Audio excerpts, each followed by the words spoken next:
Assalamu alaikum, chers parents. Bienvenue dans ce nouvel épisode de la série Vivre Ramadan avec nos enfants.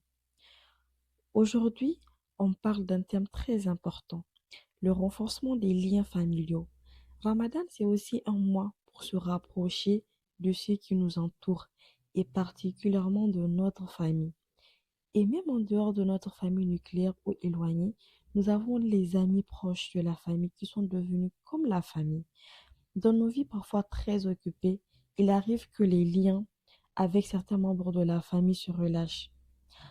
Un oncle que l'on voit peu, une tante à qui l'on ne téléphone presque jamais, des cousins avec qui qu'on a perdu contact, et aussi parfois ses meilleurs amis, ces personnes proches de nos parents dont on ne se soucie pas. Ramadan est justement une occasion précieuse pour raviver ces relations.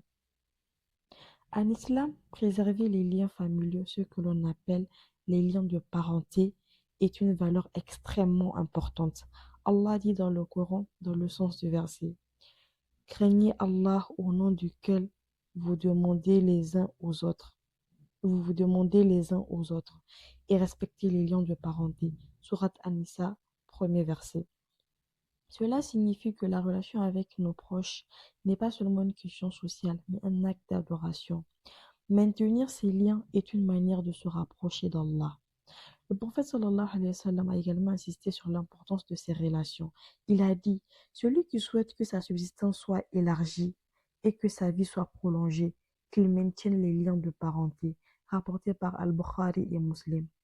Le hadith nous montre que les liens familiaux apportent des bénédictions dans la vie, dans le temps, dans les ressources et dans les relations.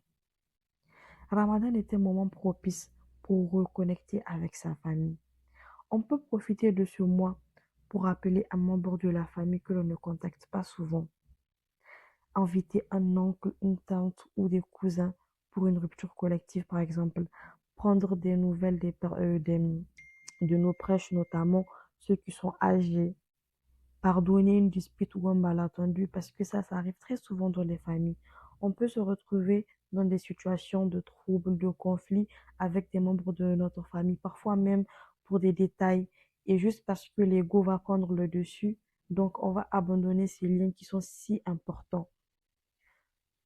Et ces petits gestes qu'on fait, tout simples, ils peuvent être très lourds dans la balance des bonnes actions, surtout en fait quand c'est nous qui allons en premier vers la personne, que ce soit juste pour prendre des nouvelles ou bien pour renouer une relation qui a été mise à mal par quelques détails de la vie.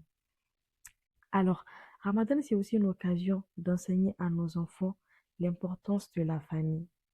On peut leur expliquer que dans l'islam, la famille ne se limite pas seulement aux parents et aux frères et aux sœurs. Elle inclut aussi les grands-parents, les oncles, les tantes, les cousins et les cousines. Encourager les enfants à saluer leurs proches, à appeler leurs grands-parents, envoyer un message à un cousin, partager un repas en famille. Ainsi, ils comprennent que la famille est une richesse est une richesse qu'il faut préserver absolument.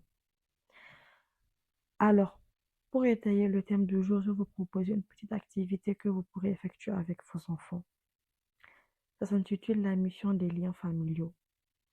Pendant ce ramadan, c'est vrai qu'il ne reste plus beaucoup de temps, il ne reste plus que quelques jours, mais on peut quand même essayer avec son enfant d'appeler une personne proche. Par exemple, si les enfants ont encore leurs grands-parents, s'ils sont éloignés, on peut les appeler, ou s'ils habitent assez près, ou bien même si on a la capacité de se déplacer, on peut se déplacer pour partir en famille avec les enfants, pour saluer les grands-parents, les tantes, les cousines. Et quand c'est pas possible, on peut envoyer un message, par exemple, à une tante qui n'habite pas dans la même ville, ou bien l'appeler. Et si on a la possibilité, on peut essayer d'organiser une petite rupture collective avec quelques membres de la famille. Et l'enfant, il peut cocher chaque mission qu'il a accomplie. Cela transforme le renforcement des liens familiaux en une belle habitude. Ramadan nous rappelle que la spiritualité ne se vit pas seulement dans la prière et le jeûne. Elle se vit également dans nos relations avec les autres et en particulier avec notre famille. Prendre soin de ses liens familiaux, pardonner, prendre des nouvelles, tout cela fait partie des actes qui rapprochent d'Allah. Et Ramadan est le moment idéal pour raviver ces liens et transmettre cette valeur aux générations suivantes. C'est ainsi que s'achève l'épisode du jour. Si cet épisode vous a aidé, partagez-le autour de vous et abonnez-vous pour ne rien manquer des prochains thèmes. Assalamu alaikum.